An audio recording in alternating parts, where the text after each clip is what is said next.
श्री राम को पैरों में न चुभे कंकर, इसलिए भोलेनाथ ने किया ऐसा काम। श्री राम जी 14 वर्ष के वनवास काल के दौरान जब बाली ऋषि से मिलने को रूप से नर्मदा के तट पर आए, उस समय वह स्थान पर्वतों से घिरा था।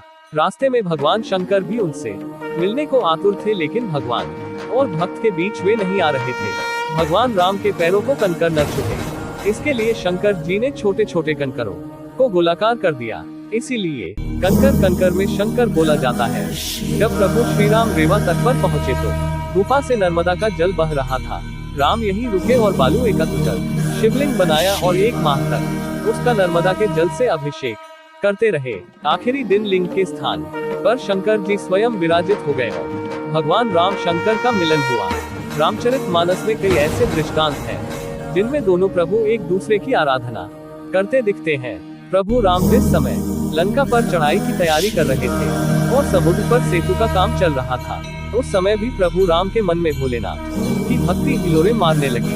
मानस के मुताबिक प्रभु राम ने कहा, यहाँ की भूमि परम रमणीय और उत्तम है, इसकी असीम महिमा वर्णन नहीं की जा सकती।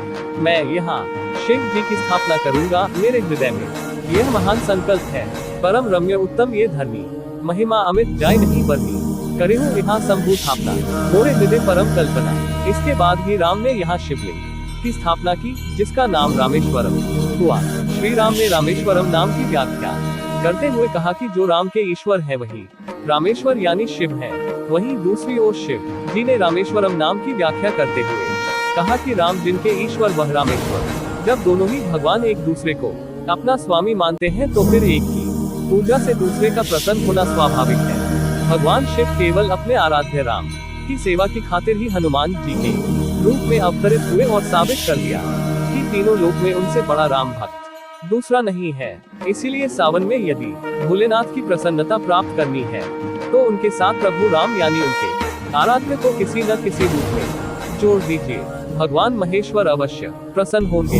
एक बात स्पष्ट रूप से समझनी चाहिए कि महादेव और श्री राम दोनों अभिन्न हैं, इसलिए किसी एक की पूजा और दूसरे का निरादर कतई संभव नहीं है।